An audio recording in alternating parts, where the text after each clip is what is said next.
कल हम आप लोग को कबीरदास का पद पढ़ाए थे पार्ट 1। आज हम आप लोग को कबीरदास का पद पार्ट 2 पढ़ाएंगे।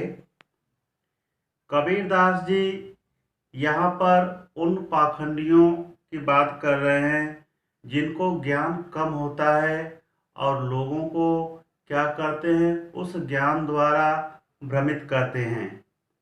ईश्वर एक नहीं बल्कि ईश्वर के कई स्वरूपों के बारे में बताते हैं, उनके ध्यान को इधर उधर भटकाते हैं।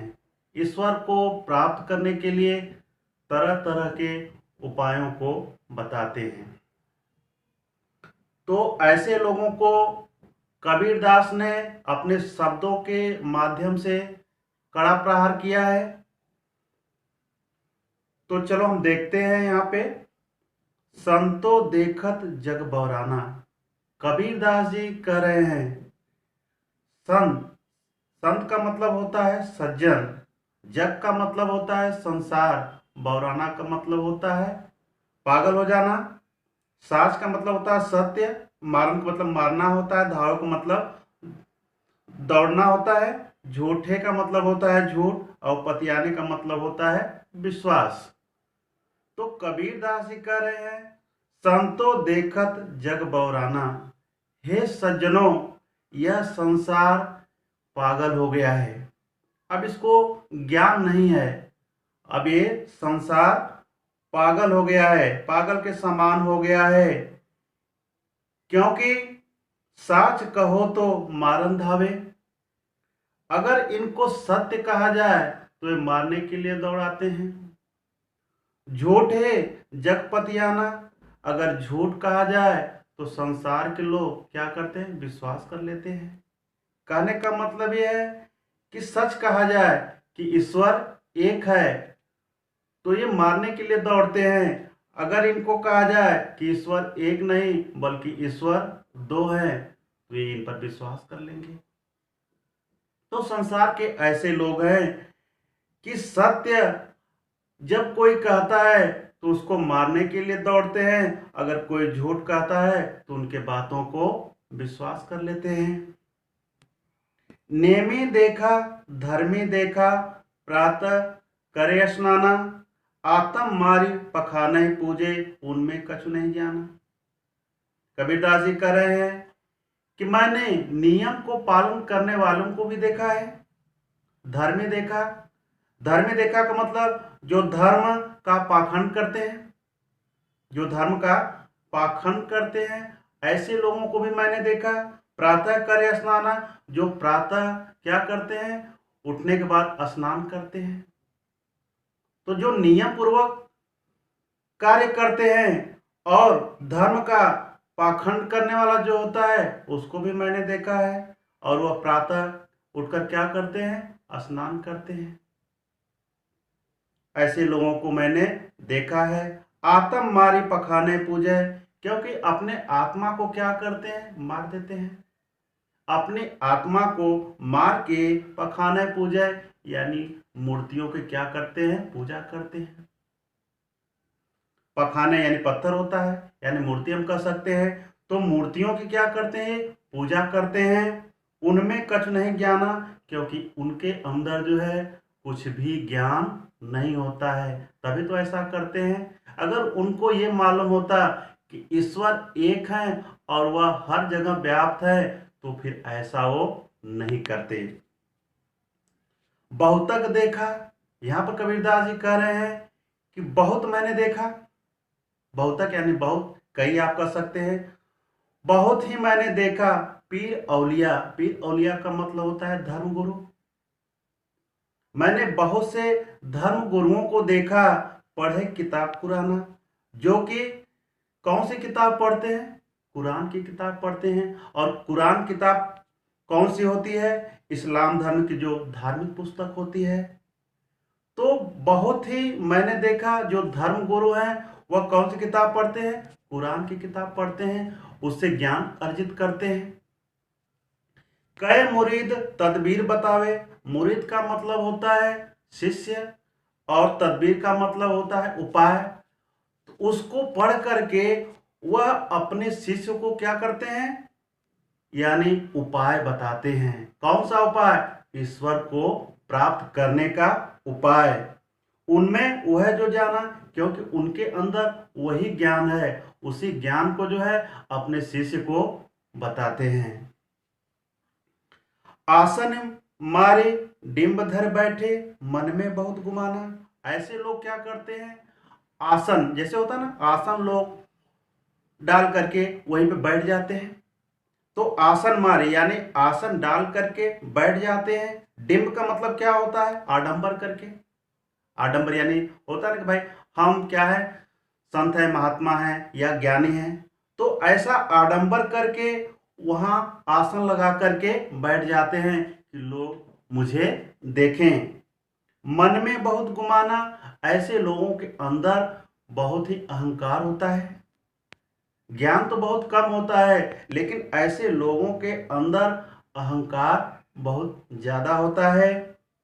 ऐसे लोग और क्या करते हैं, पीपर पाथर पूजन लागे।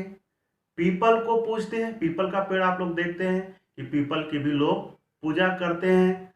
तो ऐसे लोग क्या करते हैं, पीपर को भी क्या करते हैं, पूजते हैं। पाथर पूजन यानी जो मूर्ति होती है, पत्थरों से बनी होती है, उसकी भी पूजा करते हैं। तीर्थ गर्व बुलाना और तीर्थ यात्रा भी करते हैं।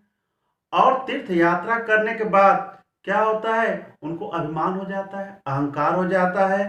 तो ईश्वर के अस्तित्व को क्या करते हैं, भूल जाते हैं। उनके अंदर इतना अहंकार हो जाता है, घमंड हो जाता है कि ईश्वर के अस्तित्व को भूल जाते हैं और अपने आप को बहुत बड़ा ज्ञानी समझते हैं।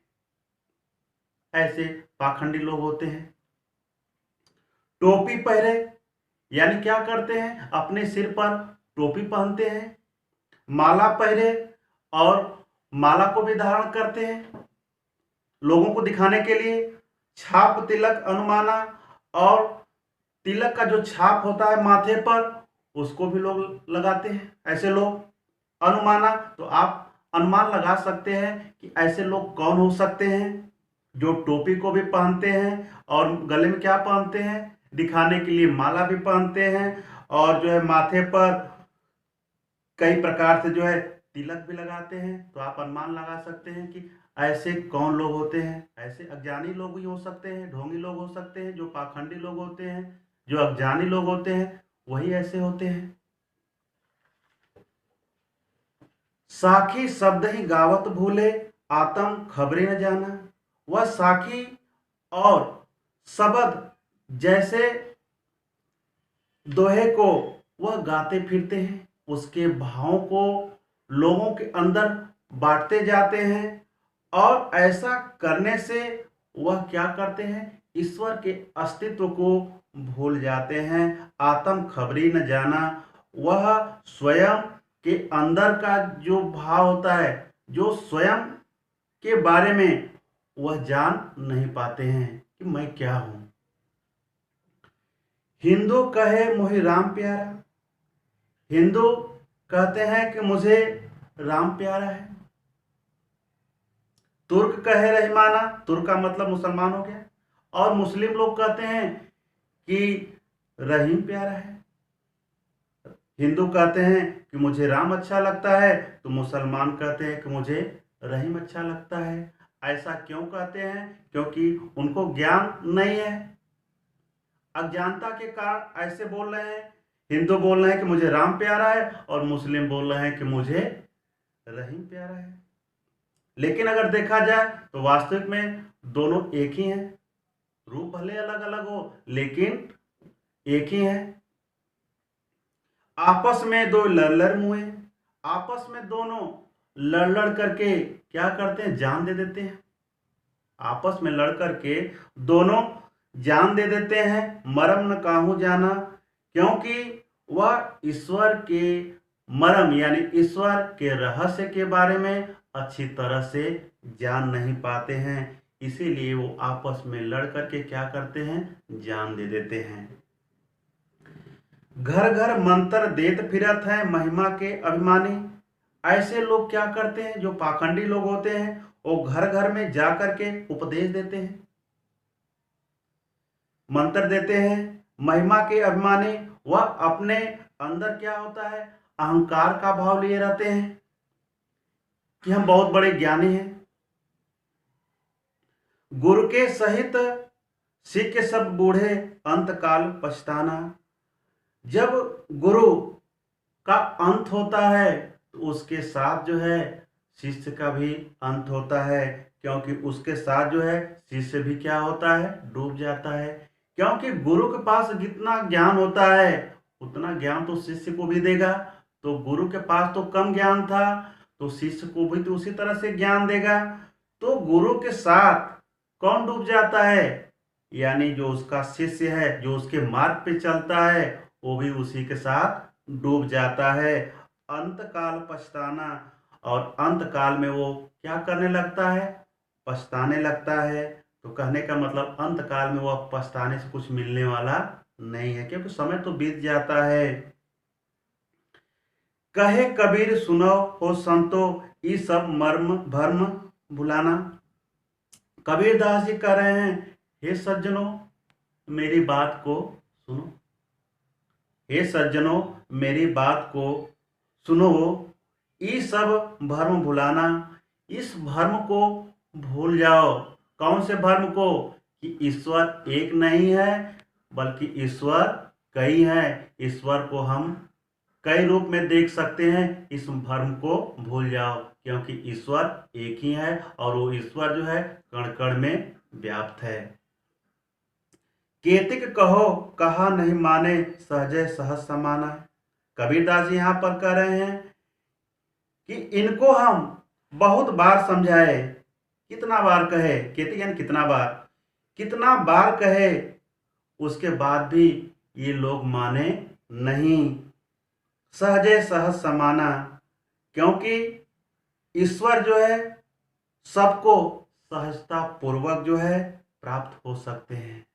बहुत बार हम जो है इन लोगों को बताए, लेकिन इसके बाद भी ये लोग हमारी बातों को नहीं मान रहे थे, नहीं समझ पा रहे थे कि ईश्वर एक है। क्योंकि अगर ईश्वर को प्राप्त करना है तो मुझे कहीं दूसरे जगह जाना नहीं है। ये कर्म कांड पूजा पाठ से मिलने वाले नहीं है। ईश्वर तो क्या है, ईश्वर हमें सहजता पूर्वक प्राप्त हो सकते हैं अगर हम उनको सच्चे दिल से देखें।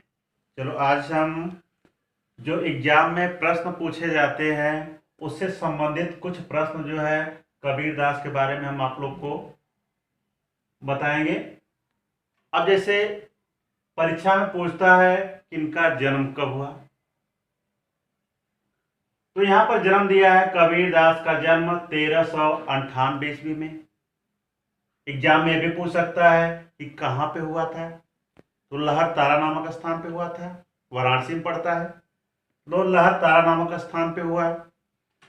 प्रमुख रचना अगर पूछ रहा है तो इनकी मात्र एक ही रचना है, बीजक, और इसके 3 भाग हैं, साखी, शबद और रमैनी। अगर कबीरदास की रचना पूछा जाए तो आप कबीरदास की रचना में केवल बीजक ही लिखेंगे, क्योंकि बीजक के ही 3 भाग हैं, ये साखी, शबद और रमैनी। कबीरदास की मात्र एक रचना है, बीजक। इनका मृत्यु 1518 ईस्वी में हुआ। कहां पे, मगहर में। लगभग ये कितने वर्ष तक जीवित रहे, 120 वर्ष तक। कुछ प्रमुख बातें भी हैं, जैसे कबीरदास जी ईश्वर को एक मानते थे कि ईश्वर एक हैं। दूसरा, कबीरदास जो है जाति वर्ग का विरोध किए, जाति वर्ग पर इन्होंने विरोध किया। नंबर 3, बाह्य आडंबरों पर प्रहार किया। बाह्य आडंबरों का प्रहार किया, जो भी आपको हम बताए हैं पद 2 में। वहां पर जो अज्ञानी लोग होते हैं, जो पाखंडी लोग होते हैं, वो क्या करते हैं, अपने को ज्ञानी समझ करके वह संसार में क्या करते हैं, शिक्षा देते हैं। ऐसे लोगों को कबीरदास जी ने क्या किया, इनके ऊपर जो है अपने शब्दों के माध्यम से प्रहार किया है। नंबर 4, कबीरदास जी पढ़े लिखे नहीं थे, केवल एक ही शब्द को जानते थे, प्रेम, और प्रेम से ही वह सबको जीत सकते थे। नंबर 5, कबीर ने परमात्मा को सृष्टि के कण कण में देखा है। तो आप लोग को ये हम लिखवा दिए हैं, थोड़ा सा इसको आप लोग ध्यान देना, क्योंकि एग्जाम में ऐसे प्रश्न आते हैं।